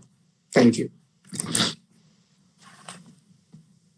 Thank you, sir, from the bottom of our hearts. It's time for interaction. If you have any queries, feel free to ask our honorable guest. You can either unmute and ask, or you can put in the chat box. I'll bring it on. Any queries? Sir, good evening, sir. Yes. Good evening. Sir, എന്റെ ചോദ്യം ഇതാണ്. Sir ഒരിക്കലും ഒരു ഇന്റർവ്യൂവിൽ പറഞ്ഞിട്ടുണ്ട്, sir പ്രണയിക്കുന്ന രണ്ട് വ്യക്തികളാണ്, ഒന്ന് സഫാരിയും അതുപോലെ തന്നെ രണ്ട് സഞ്ചാരവും. ഇന്നും ആ പ്രണയം അതുപോലെ തുടരുകയാണോ, അതോ ആ പ്രണയത്തിന്റെ തീവ്രം എന്തെങ്കിലും ഒരു കുറവ് വന്നിട്ടുണ്ടോ? ഇല്ല, അതിൽ കുറവ് വന്ന ആ നിമിഷം ഞാൻ ഇത് ഓഫ് ചെയ്യും. ചാനൽ നിങ്ങൾ കാണില്ല പിന്നെ. കാരണം ഈ ചാനലിനെ മുന്നോട്ട് കൊണ്ടുപോകുന്നത് മറ്റു ബാധ്യതകളുടെ ഒന്നും പേരില്ലല്ലോ. നമുക്കിതിനോടുള്ള അദമ്യമായ താല്പര്യം കൊണ്ട് മാത്രമാണ്. അപ്പൊ അതുകൊണ്ട് safari, as long as in the air, you can understand that I am still in love with the channel and the program. Oh, thank you, sir. Thank you so much. Good evening, sir. Yes, good evening. Good evening, sir. What is the most valuable thing that you had learned from years of traveling? ലോകത്ത് നമ്മള് നമ്മുടെ വീട്ടിലിരുന്ന്, നമ്മുടെ നാട്ടിലിരുന്ന്, നമ്മുടെ സമൂഹത്തിലിരുന്ന്, നമ്മുടെ സമുദായത്തിലിരുന്ന് ചിന്തിക്കുന്ന ചെറിയ ചെറിയ കാര്യങ്ങൾക്കൊന്നും ഈ ലോകം എന്ന വിശാലമായ ക്യാൻവാസിലേക്ക് ഇറങ്ങിക്കഴിയുമ്പോൾ വലിയ പ്രസക്തിയില്ല എന്ന് നമുക്ക് മനസ്സിലാവുന്നു. അതായത് ഈ ലോകത്തെ എല്ലാ മനുഷ്യരുടെയും വികാരങ്ങളും വേദനകളും ചിന്തകളും ഒക്കെ സമാനമാണെന്നും നമ്മളുടെ സങ്കുചിതമായ ചിന്തകളൊക്കെ നമ്മളുടെ ചെറിയൊരു ഭൂപ്രദേശം വിട്ട് നമ്മൾ പോകാത്തത് കൊണ്ട് മാത്രം ഉണ്ടാകുന്നതാണെന്നൊക്കെ നമ്മൾ തിരിച്ചറിയുന്ന യാത്രയിലൂടെയാണല്ലോ. അതാണ് ഏറ്റവും പ്രധാനപ്പെട്ട കാഴ്ചപ്പാട് എനിക്കുണ്ടായത്. അതുകൊണ്ട് എന്നെ മതമോ രാഷ്ട്രീയമോ ബൗണ്ടറികളോ സ്വാധീനിക്കുന്നില്ലാത്ത മട്ടിലേക്ക് എനിക്ക് വളരാൻ കഴിഞ്ഞു. Thank you, sir.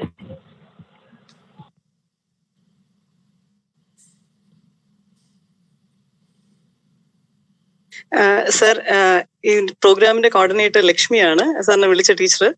സാർ, എനിക്ക് ചോദിക്കാനുള്ളത്, ഈ പ്രോഗ്രാം കാണുമ്പോൾ പലപ്പോഴും ഞാൻ വീട്ടിലായാലും പറയാറുണ്ട്, വളരെ അസൂയോടുകൂടിയാണ് നമ്മളെല്ലാം നോക്കുന്നത്. ഇത്രയും രാജ്യങ്ങൾ സഞ്ചരിച്ചു, ഇത്രയും സ്ഥലങ്ങൾ കണ്ടു, ഇങ്ങനെ ഒരു വ്യക്തിയാവാൻ പറ്റിയിരുന്നെങ്കിൽ വളരെ ചെറുപ്പകാലം തൊട്ട് വീട്ടിൽ നമ്മൾ പറയുകയും ഫ്രണ്ട്സിനോട് സംസാരിക്കുകയും ചെയ്യുന്ന ഒരു കാര്യമായിരുന്നു. അപ്പൊ അന്ന് പലരും ഇത് കേൾക്കുമ്പോൾ പറയും, ഇല്ല, പുള്ളി ഇതൊന്നും ആസ്വദിച്ചല്ല ചെയ്യുന്നത്, പുള്ളി ഈ രാജ്യങ്ങളിലൂടെ പുള്ളിയുടെ ഒരു ജോലിയാണ് ചെയ്തുകൊണ്ടിരിക്കുന്നത്, ഉറക്കമില്ലാതെ ഭക്ഷണമില്ലാതെ വളരെ അഡ്ജസ്റ്റ് ചെയ്ത് ബുദ്ധിമുട്ടി പോയിക്കൊണ്ടിരിക്കുകയാണ്.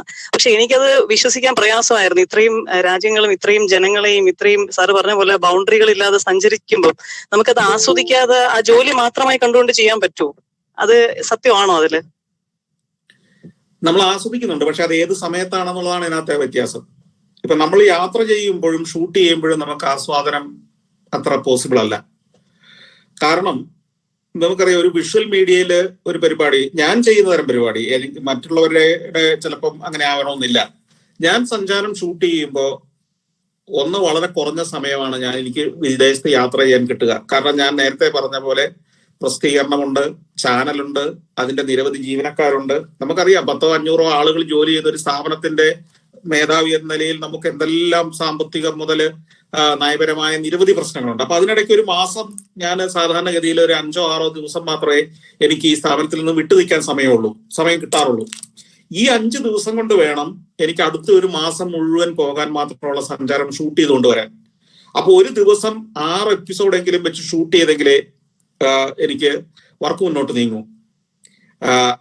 5 ദിവസം കൊണ്ട് 30 എപ്പിസോഡ് തീർക്കണം, എനിക്ക് ഷൂട്ട് ചെയ്ത് തീർക്കണം. ഷൂട്ടിങ് മാത്രമല്ല ഒരു പരിപാടിയുടെ ജോലി. ഷൂട്ടിംഗ് എന്ന് പറയുന്നത് നമ്മൾ പലചരക്ക് കടയിൽ പോയി കുറെ സാധനം വാങ്ങുന്നത് പോലെ മാത്രമേ ഉള്ളൂ.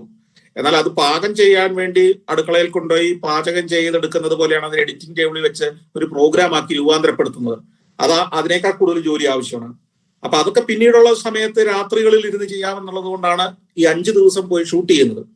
അപ്പൊ ഷൂട്ട് ചെയ്യാൻ പോകുമ്പോൾ നമ്മൾ ഗ്രീസിലേക്കാണ് പോകുന്നതെങ്കിൽ ഈ 5 ദിവസം കൊണ്ട് ഗ്രീസിലെ ഏറ്റവും പ്രധാനപ്പെട്ട എല്ലാ ഭാഗങ്ങളും കവർ ചെയ്യണം. ഉദാഹരണത്തിന് 5 ദിവസം കൊണ്ട് ഇന്ത്യ ചിത്രീകരിച്ച് തീർക്കണമെന്നിരിക്കട്ടെ, മറ്റൊരു രാജ്യത്ത് നിന്ന് വരുന്ന ഒരാൾക്ക് എവിടെ സെലക്ട് ചെയ്യും? കേരളത്തിൽ വരുമോ, തമിഴ്നാട്ടിൽ പോവുമോ, ആന്ധ്ര എടുക്കുമോ? ഇത്രയും സ്റ്റേറ്റുകളുണ്ട്. അപ്പോ ഈ 5 ദിവസം കൊണ്ട് ഇന്ത്യയുടെ പ്രധാനപ്പെട്ട ഒന്നും നഷ്ടപ്പെടുന്നില്ല എന്ന് ഉറപ്പുവരുത്തുന്ന രീതിയിൽ പ്ലാൻ ചെയ്യുക. ഇപ്പൊ ഇന്ത്യയുടെ ഉദാഹരണം പറയുമ്പോഴേ നിങ്ങൾക്ക് പെട്ടെന്ന് മനസ്സിലാവുള്ളൂ. നിങ്ങൾ എങ്ങനെ പ്ലാൻ ചെയ്യും റൂട്ട്? അതാണ് ഇതിൽ ഏറ്റവും ദുഷ്കരമായ കാര്യം. നമ്മൾ ചിലപ്പോൾ ഡൽഹിയിലായിരിക്കും വന്നിറങ്ങുന്നത്. അപ്പൊ ആദ്യത്തെ 1/2 ദിവസം കൊണ്ട് ഡൽഹി മുഴുവൻ കണ്ടു തീർക്കുകയല്ല, ഷൂട്ട് ചെയ്ത് തീർക്കണം. അപ്പൊ ഇന്ദിരാഗാന്ധിയുടെ വീട് കാണും, രാഷ്ട്രപതി ഭവൻ കാണും, ഗാന്ധിജിയെ സംസ്കരിച്ച സ്ഥലം കാണും, രാജ്ഘട്ട് ഉണ്ടാവും, ഇങ്ങനെ നിരവധി, കുത്തബ് മീനാർ ഉണ്ടാവും. ഇതെല്ലാം കഴിയുമ്പോഴത്തേക്ക് ഉച്ച കഴിഞ്ഞിട്ടുണ്ടാവും. പിന്നെ അവിടെ നിന്ന് അടുത്ത ടാക്സി വിളിച്ച് നേരെ ആഗ്രയിലേക്ക് വരികയാണ്, താജ്മഹൽ ഷൂട്ട് ചെയ്ത്. ഇങ്ങനെ ഒരു സെക്കൻഡ് പോലും വിശ്രമമില്ലാതെ നമ്മൾ പാഞ്ഞ്. അപ്പൊ കൾച്ചറൽ പ്രോഗ്രാമുകൾ, ഇൻഡോറിലുള്ള ഷൂട്ട്, ഇതൊക്കെ രാത്രി വെക്കും. കാരണം സൂര്യൻ അസ്തമിച്ചാലും നമുക്ക് ഷൂട്ട് ചെയ്യാം. അല്ലെങ്കിൽ പെർഫോമൻസുകൾ, അതുപോലെ തന്നെ ഫുഡ്, ഇങ്ങനെയൊക്കെയുള്ള സാധനങ്ങളെല്ലാം രാത്രിയിലേക്ക് വെക്കും. അപ്പൊ പുലർച്ചെ ഒരു 5 മണിക്ക് തുടങ്ങിയാൽ പാതിരാത്രി 1 മണിയോ 2 മണി വരെയോ നമ്മൾ ഷൂട്ട് ചെയ്തിട്ടാണ് ഈ 5 ദിവസം കൊണ്ട് ഇന്ത്യ എന്ന് പറയുന്ന ഒരു രാജ്യത്തിന്റെ ഡൽഹി കാണിക്കണം, ആഗ്ര കാണിക്കണം, ജയ്പൂര് കാണിക്കണം, ദക്ഷിണേന്ത്യയുടെ ഒരു ഫ്ലേവർ കാണിച്ചു കൊടുക്കണം, അതിനുവേണ്ടി തഞ്ചാവൂരോ തമിഴ്നാട്ടിലോ ഒന്ന് വരണം. അപ്പൊ ഇതെല്ലാം ഈ 5 ദിവസം കൊണ്ട് പ്ലാൻ ചെയ്യണം. അപ്പൊ കൃത്യമായിട്ട് നമ്മൾ ഒറ്റയ്ക്കാണ് യാത്ര ചെയ്യുന്നത്. ക്യാമറാമാൻ നമ്മൾ തന്നെയാണ്, സ്ക്രിപ്റ്റ് പ്രിപ്പയർ ചെയ്യുന്നതിന് വേണ്ടിയുള്ള ഡേറ്റ നമ്മൾ തന്നെ ശേഖരിക്കണം, ട്രാവൽ കോർഡിനേറ്റർ നമ്മൾ തന്നെയാണ്. അപ്പം ഇത്രയും ജോലി ഒറ്റയ്ക്ക് ചെയ്യാൻ നമുക്ക് പ്രാപ്തി ഉണ്ടാവണം. അപ്പൊ ഇതെല്ലാം നമുക്ക് അവിടെ ഇരുന്ന് ആസ്വദിക്കാൻ കഴിഞ്ഞെന്ന് വരില്ല. ഇതൊന്നും നമ്മൾ പലപ്പോഴും കാണുന്നില്ല. തന്നെയുമല്ല, ഇത് ഷൂട്ട് ചെയ്യുന്നത് പ്രൊഫഷണൽ ക്യാമറ കൊണ്ടാണ്. പ്രൊഫഷണൽ ക്യാമറയിൽ നമ്മൾ ഷൂട്ട് ചെയ്യുന്നത് വ്യൂ ഫൈൻഡറിലൂടെ നോക്കിക്കൊണ്ടാണ്, അല്ലാതെ ഇപ്പോഴത്തെ ഇതുപോലെ അല്ല. അപ്പൊ നമുക്ക് ഈ ഫോക്കസ് ചെയ്യാനൊക്കെ ബുദ്ധിമുട്ടാണ്. തന്നെയല്ല, ഫ്രെയിം കോമ്പോസിഷൻ ഒക്കെ വളരെ പെർഫെക്റ്റ് ആക്കണം എന്ന് നിർബന്ധമുള്ളത് കൊണ്ട് വ്യൂ ഫൈൻഡറിൽ കൂടെ നോക്കുക എന്ന് പറഞ്ഞാൽ ഒരു കണ്ണടച്ചിട്ട് മറ്റേ കണ്ണുകൊണ്ടാണ് നമ്മൾ കാണുന്നത്. അപ്പോ ഈ ഒരു കണ്ണടച്ച് ലോകത്തെ കണ്ടുകൊണ്ട് ഇങ്ങനെ ഒരു ക്യാമറയുടെ വ്യൂ ഫൈൻഡറിൽ കൂടെ നോക്കിക്കൊണ്ട് ലോക സഞ്ചാരം നടത്തുന്ന ഒരാളെ എത്ര കണ്ട് ലോകത്തെ ആസ്വദിക്കുന്നുണ്ടോ നിങ്ങൾക്ക് ഇമാജിൻ ചെയ്യാവുന്നതേ ഉള്ളൂ. അപ്പോ ഞാന് ഒരു ദിവസം 5, 6, 7 എപ്പിസോഡ് ഷൂട്ട് ചെയ്ത് തീർക്കണമെങ്കിൽ ക്യാമറയുടെ വ്യൂ ഫൈൻഡറിൽ നിന്ന് കണ്ണെടുക്കാൻ നമുക്ക് നേരം ഉണ്ടാവില്ലെന്ന് ചുരുക്കം. ഭക്ഷണം കഴിക്കുന്നത് പോലും പലപ്പോഴും ഞാൻ രാവിലെ ഇറങ്ങുന്ന ഹോട്ടലിൽ നിന്ന് പാക്ക് ചെയ്ത്, അല്ലെങ്കിൽ ഇടയ്ക്ക് എവിടെയെങ്കിലും ബ്രേക്ക് കിട്ടുന്ന സമയത്ത് എന്തെങ്കിലും ഒരു സാൻഡ്വിച്ചോ മറ്റോ പാക്ക് ചെയ്ത് വെച്ച് ആയിട്ടാണ് സഞ്ചരിച്ചത്. അപ്പൊ സഞ്ചാരത്തിൽ പലരും ചോദിക്കാറുണ്ട്, ഫുഡൊന്നും അധികം കാണിക്കാത്ത എന്താണ്, നിങ്ങൾ ഭക്ഷണം കഴിക്കുന്നതിന്റെ ദൃശ്യങ്ങൾ കാണുന്നില്ലല്ലോ. അതിന്റെ കാരണം ഭക്ഷണം കഴിക്കുന്ന സമയം തീരെ കുറവാണ്. ഇത് ഒരു മികവായിട്ട് പറയുന്നതല്ല, ടൈം മാനേജ്മെന്റിന്റെ ചില ടെക്നിക്കുകളാണ്. നമ്മളിപ്പോ സാൻഡ്വിച്ച് പോലെ എന്തെങ്കിലും, അല്ലെങ്കിൽ ഒരു റോള്, അല്ലെങ്കിൽ ഷവർമ പോലെ എന്ത് പാക്ക് ചെയ്ത് ബാഗിനകത്ത് വെച്ചേക്കും. എപ്പോ വിശക്കുന്നു അപ്പോ എടുത്ത് അത് 2 ബൈറ്റ് കഴിക്കും. പിന്നെ ഒരു ജ്യൂസിന്റെ ഒരു കുപ്പിയും കാണും അതിനകത്ത്. ചിലപ്പോൾ ഒരു കൊക്കക്കോള ആയിരിക്കാം, ചിലപ്പോൾ അല്ലെങ്കിൽ എന്തെങ്കിലും ഒരു ജ്യൂസിന്റെ ഒരു കുപ്പി ആയിരിക്കും. അത് 2 കവള് കുടിക്കുന്നു, വീണ്ടും നമ്മുടെ പണി തുടങ്ങുന്നു. അപ്പൊ ഇങ്ങനെയാണ് ഈ 5 ദിവസം കൊണ്ട് നമ്മൾ പണ്ടുവന്ന് രാത്രി ഷൂട്ട് കഴിഞ്ഞാൽ പിറ്റേ ദിവസം നേരം വെളുക്കുമ്പോഴത്തേക്കും അടുത്ത ദ്വീപിൽ എങ്ങനെ എത്താം. അപ്പൊ രാത്രി ലേറ്റ് നൈറ്റിൽ പോകുന്ന ഒരു ഫെറി സർവീസ് ഉണ്ട്, അതിന്റെ ടിക്കറ്റ് കിട്ടുമോ? അപ്പൊ ഓൺലൈനിൽ കയറി നോക്കുമ്പോൾ അതിന് ടിക്കറ്റ് ഇല്ല. അപ്പൊ വേറൊരു ദ്വീപിൽ നിന്ന് അങ്ങോട്ട് ഫെറി ഉണ്ട്, അപ്പൊ ആ ദ്വീപിലേക്ക് ഫ്ലൈറ്റ് എടുത്ത് പോയാൽ കിട്ടും. അങ്ങനെ ഫ്ലൈറ്റ് എടുത്ത് അവിടെ ചെന്ന അപ്പൊ രാത്രി മുഴുവൻ ഈ ഫ്ലൈറ്റിന് വേണ്ടി എയർപോർട്ടിലൊക്കെ ആയിരിക്കും, ഉറക്കം കാണില്ല. അപ്പൊ ഇങ്ങനെയാണ് ഈ യാത്രകള്. അതല്ലാതെ ഈ 5 ദിവസത്തിൽ കൂടുതൽ എനിക്ക് എന്റെ സ്ഥാപനത്തിൽ നിന്ന് മാറി നിൽക്കാൻ കഴിയില്ല. നിങ്ങളിപ്പോ ജോലി ചെയ്യുന്ന ഒരു കോളേജിൽ നിന്ന് 4 ദിവസമോ അല്ല 5 ദിവസമോ മാത്രം മാനേജ്മെന്റ് ലീവ് തന്നാൽ നിങ്ങൾ പോയി ഇത് ചെയ്തിട്ട് വരണം അതിനിടയ്ക്ക്. അങ്ങനെയാണ് എന്റെ ഇത്. കാരണം ഇവിടെ എല്ലാ ബാധ്യതകളും എന്റെ ഇപ്പം 5 ദിവസം കഴിഞ്ഞാൽ ചാനലിലെ അടുത്ത ആഴ്ചത്തെ പരിപാടികൾ തുടങ്ങും. അപ്പോഴത്തേക്കും ഷൂട്ടിന്റെ പലതും ഞാൻ അപ്രൂവ് ചെയ്ത് കൊടുക്കണം, ഞാനിത് ചെയ്യേണ്ടതുണ്ട്, ഫിനാൻഷ്യൽ കാര്യങ്ങളുണ്ട്, ബാങ്കിലെ പേയ്മെന്റ്സ് ഉണ്ട്, ഇതെല്ലാം ഞാനിവിടെ ഉണ്ടാവേണ്ടതുണ്ട്. അപ്പൊ ഇങ്ങനെയുള്ള കാര്യങ്ങളും ഞാൻ ഒരു വ്യവസായി സാധാരണഗതിയിൽ ഒരു ടെലിവിഷൻ പരിപാടി ചെയ്യാറില്ല. ലോകത്ത് ഒരു വ്യവസായിയും സംരംഭം ഇപ്പൊ കൊച്ചു ചിറ്റിലപ്പള്ളി ഒരു ടെലിവിഷൻ ചാനലിലും പരിപാടി നടത്തുന്നില്ല. റിലയൻസിന്റെ ഇൻഡസ്ട്രി. അപ്പൊ ബിസിനസ് ചെയ്യുന്നവർ ബിസിനസ്സുകാരൻ മാത്രമാകുന്നു, മാധ്യമപ്രവർത്തനം നടത്തുന്ന മാധ്യമപ്രവർത്തകരാകുന്നു, ടെലിവിഷൻ മാധ്യമപ്രവർത്തനത്തിലെ തന്നെ അതിന്റെ മാനേജ്മെന്റിൽ ഇരിക്കുന്നയാൾ അത് മാത്രം ചെയ്യുന്നു. ഇതാണ് നമ്മൾ കണ്ടിട്ടുള്ള ശീലം. ഇവിടെ ഞാൻ ഇതെല്ലാം ചെയ്യുന്ന ഒരാളാകുന്നു എന്നുള്ളതാണ് ഇതിന്റെ വ്യത്യാസം. അപ്പൊ തീർച്ചയായിട്ടും ജീവിതം വ്യത്യസ്തമാകും. എന്നാൽ ഇത് എഡിറ്റ് ചെയ്ത് കഴിഞ്ഞ് ഫിനിഷ് ചെയ്ത് കഴിഞ്ഞ് ഓരോ എപ്പിസോഡും പൂർത്തിയായി കഴിഞ്ഞിട്ട് ഞാനിരുന്ന് എന്റെ എഡിറ്റ്യൂട്ടിൽ ചാരിക്കിടന്ന് ഇതൊന്ന് അവസാനം കാണുന്ന ഒരു സമയമുണ്ട്. ആ സമയമാണ് എന്നെ സംബന്ധിച്ചിടത്തോളം, അതായത് നിങ്ങൾ കാണുന്നതിന് മുമ്പ്, സംപ്രേഷണം ചെയ്യുന്നതിന് തൊട്ട് മുമ്പ് ഫൈനൽ പ്രിവ്യൂ എന്ന് പറയും. ഇതെല്ലാം വർക്കും തീർത്ത് കഴിഞ്ഞ് മ്യൂസിക്കും മിക്സ് ചെയ്ത് കഴിഞ്ഞ് ഞാൻ എന്റെ കസേരയിൽ ചാരി കിടന്ന് എന്റെ സ്റ്റുഡിയോയിൽ ഇരുന്ന് ഞാനൊന്ന് കാണും സഞ്ചാരത്തിന്റെ അവസാന മിനുക്ക് പണിയും കഴിഞ്ഞിട്ട്. അത് മാത്രമാണ് എനിക്ക് ഇതിൽ നിന്ന് കിട്ടുന്ന ഒരു സാറ്റിസ്ഫാക്ഷൻ. അപ്പോൾ എനിക്ക് പോയ സ്ഥലങ്ങളെ ഒന്ന് റീകളക്ട് ചെയ്യും, അവിടെ ഞാൻ കഴിച്ച ഭക്ഷണം റീകളക്ട് ചെയ്യും, അവിടെ കണ്ട ആളുകളെ റീകളക്ട് ചെയ്യും, ഞാൻ എങ്ങനെ കണ്ടോ അതേ മട്ടിൽ പ്രേക്ഷകർക്ക് കാണാൻ സാധിക്കുന്നുണ്ടോ എന്ന് ഞാൻ അവിടെ ഇരുന്ന് അസസ് ചെയ്യും. അങ്ങനെയാണ് ഓരോ എപ്പിസോഡും രൂപം കൊണ്ടത്. സർ, നമ്മൾ എപ്പോഴും സഞ്ചാരം പ്രോഗ്രാമിനെ കുറിച്ച് ഒരുപാട് പറയാറുണ്ട്. പക്ഷെ നമ്മൾ ആ ചാനലിലുള്ള വേറെ ഒരുപാട് പ്രോഗ്രാംസ് ഉണ്ട്. ചരിത്രം എന്നിലൂടെ കഴിഞ്ഞ ആഴ്ച പി മുസ്തഫ നമുക്ക് അറിഞ്ഞുകൂടാത്ത ഒരു MT വരച്ച് കാണിച്ചു തന്നു. കൊച്ചുമകനോടൊപ്പം കളിക്കുന്ന, തോളി കയറിയിരിക്കുന്ന, അതുപോലെ ലൈറ്റ് ഷർട്ട് ഇടാതെ ഡാർക്ക് ഷർട്ട് ഇട്ട് ഫോട്ടോയ്ക്ക് പോസ് ചെയ്യുന്ന, വളരെ വെളുപ്പിനെ എണീച്ച് വന്ന് ഫോട്ടോഷൂട്ടിന് നിൽക്കുന്ന ഒരു MTയെ കുറിച്ച് ഒരു പിക്ചർ നമുക്ക് കിട്ടി. ഇതൊന്നും നമുക്ക് ഒരിക്കലും ഒരു പുസ്തകത്തിൽ നിന്നും ഒന്നും കിട്ടാറില്ല. അതുപോലെ തന്നെ റോഡ് മൂവീസിനെ കുറിച്ചുള്ള പ്രോഗ്രാംസ്, അതുപോലെ വളരെ വ്യത്യസ്തമായ, നമ്മൾ ഈ സഞ്ചാരം മാത്രമല്ല എന്തുമാത്രം വളരെ വ്യത്യസ്തമായ, അതുപോലെ തന്നെ വേൾഡ് വാറിനെ കുറിച്ചുള്ള, അങ്ങനെ വളരെ നിരവധി പ്രോഗ്രാമുകൾ യാതൊരു അഡ്വർടൈസ്മെന്റിന്റെയും ശല്യം ഇല്ലാതെ കുട്ടികൾക്ക്, എനിക്ക് തോന്നുന്നു ഒരു ബുക്ക് വായിക്കാതെ ഒരു ദിവസം ഇരുന്ന് കഴിഞ്ഞാൽ നമുക്ക് കിട്ടുന്ന ഇൻഫർമേഷൻ എന്ന് പറഞ്ഞാൽ നമുക്ക് വിവരിക്കാൻ പറ്റുന്നതിനും അതീതമാണ്. അതിന് നമ്മള് ഈ ടീച്ചർ പറഞ്ഞ പോലെ ചെറുതിലേ തൊട്ട് സാറിനോടുള്ള ഒരു ആരാധന ഇല്ലാത്ത ആരും ഇതിനകത്തുണ്ടെന്ന് ഞാൻ വിശ്വസിക്കുന്നില്ല.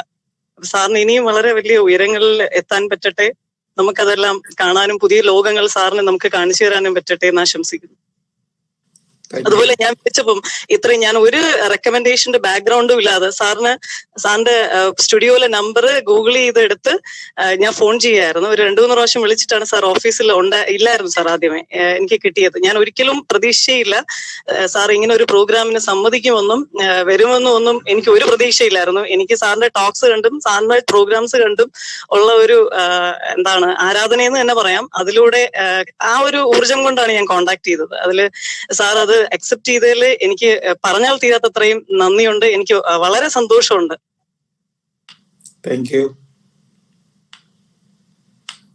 Thank you, sir. With the end of this, we now move on to invite Lakshmi Prasannan, Joint Coordinator of ED Club and Assistant Professor of Commerce, for proposing the vote of thanks. Good evening, one and all. It's an honor and privilege for me to propose a vote of thanks in this event, Meet the Entrepreneur. At the very outset, I thank our resource person, the great entrepreneur, Sri Santosh George Kulangara sir, for accepting our invitation and sparing your valuable time with our students. By sharing your experiences on your journey to become an entrepreneur, you have really given us some valuable inputs on how to become an entrepreneur and obstacles that you may likely face and how to face it with an open heart. On behalf of ED Club and on behalf of SN College Barkala, I express my heartfelt gratitude to you, sir. Thank you. Next, I take this opportunity to thank our principal, Dr. K.C. Preetha ma'am. She has always been a source of motivation and inspiration for us in organizing these events. Thank you, ma'am. Sri Ajit Saran, SN Trust Executive Member, couldn't join the program due to some inconveniences. Thank you, sir. Dr. Soju S, Head of the Department of Commerce and IQAC Coordinator, always helps and support us in organizing these webinars and in all our endeavors. I express my gratitude to you, sir. I take this from our departments. Who have, for their gracious presence here throughout this webinar. Then ED Club convener, just for a formality, I thank Lakshmi J teacher for the pains and the effort she always taken organizing and in carrying out this activities of this club so effectively. And other ED, I'm also thank other ED Club members for their presence and support. And I also take this opportunity to thank Assistant Professor of Physics, Sajid sir. He's a man behind the curtain. Sir, thank you, sir, for all your humble efforts and pain you have taken in organizing all the activities of this college. And last but not the least, I thank my dear students for your patient listening, hearing. And thank you once more for the enlightening and enriching experience that you have given to us, sir. Thank you. Thank you.